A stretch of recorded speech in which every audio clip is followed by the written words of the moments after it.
Esses pacientes de hidradeniite, eles têm uma janela de oportunidade para conseguirem serem bem tratados, conseguirem controlar suas doenças. Quanto mais demora, mais difícil é o controle da doença.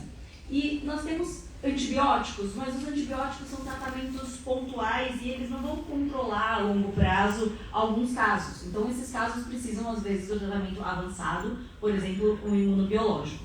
Nós até temos, né, no PCDT, o adalimumab, só que ele só está, por exemplo, para maiores de 18 anos. E tem paciente com menos de 18 anos que está na janela de oportunidade para controlar a sua doença e ele não pode tirar o medicamento. Então, foi exatamente o que o Wagner falou. Você chega lá, tem o medicamento, tem a indicação para a doença, está na bula, mas o paciente não pode pegar porque tem menos de 18 anos. Então, será que isso não deveria ser atualizado mais rapidamente? Né? A gente tem uma atualização conforme a bula. Então, se o medicamento é bom para aquele paciente, ele tem a oportunidade de tratar, ainda mais sendo uma adolescente, isso vai impactar o resto da vida dela. Ela é um menino, uma menina, enfim, vai estar lá com as lesões, deixar, né, de frequentar a escola, não vai fazer natação, vai estar com dor, vai estar sofrendo, e cada vez essa jornada vai sendo mais complexa. Então, a gente precisa atualizar.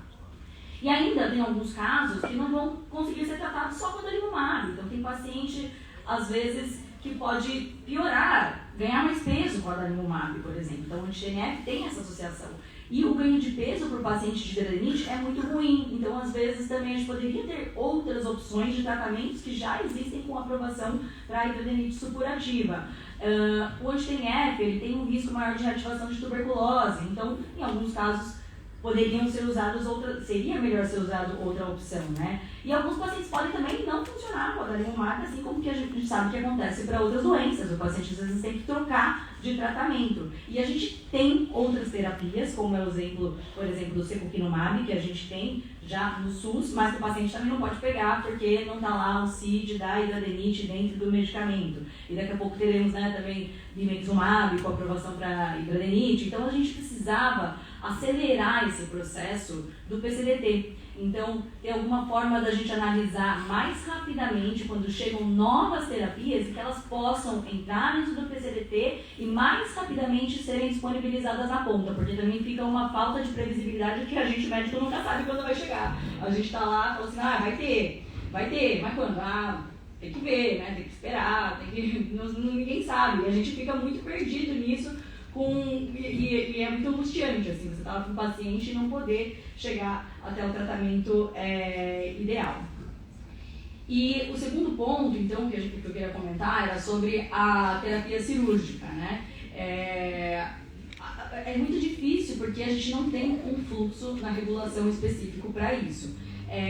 O paciente, eventualmente, em alguns casos vai ser muito importante fazer o procedimento cirúrgico complementar só ao tratamento com o medicamento e as medidas de qualidade medidas comportamentais, né, perda de peso, etc., mas executando a cirurgia. E como que faz isso? Então, hoje, por exemplo, eu estou lá na Universidade de Mogi, eu encaminho os pacientes para a rede para esperar por uma consulta com um cirurgião. E aí ele vai, sabe-se lá quanto que vai ser essa consulta e depois quando que vai ser feito, se esse cirurgião vai saber exatamente também, falar, pô, a hidradeniite, então a hidradeniite a gente vai fazer esse fluxo aqui de cirurgia ou essa cirurgia específica para controle. Então, a gente não tem, eu me sinto muito assim, amarrada com esses pacientes e sem poder dar um próximo passo quando eu preciso do procedimento cirúrgico. Além disso, a gente também não tem ultrassom específico que precisa um aparelho específico que a gente precisa para analisar as lesões de pele, a gente não tem essa disponibilidade no SUS, por exemplo.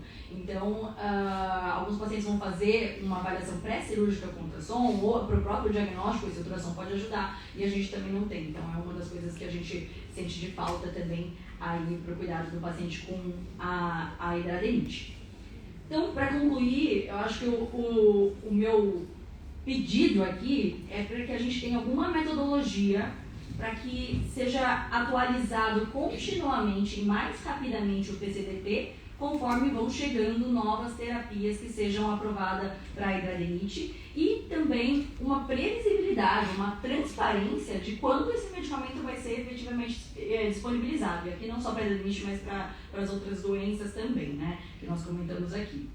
E outro ponto seria a discussão do processo de regulação, para a gente permitir que esse paciente dê um próximo passo Então, para esses procedimentos cirúrgicos, a gente precisa discutir, encontrar, não tem aqui uma solução ainda de como seria, mas o próximo passo é vamos conversar sobre isso, vamos encontrar um caminho para que a gente possa dar uma resolução e um controle para a vida desses pacientes de adenite com esses procedimentos cirúrgicos também. E eu agradeço aqui a Maria Vitória também, que ela não pôde estar aqui hoje, né? Então ela contribuiu muito pra gente, ela, né, orientou aqui, inclusive, pra gente falar muito sobre a hidradeniite, então fica o meu agradecimento aqui e a menção a ela também. Obrigada.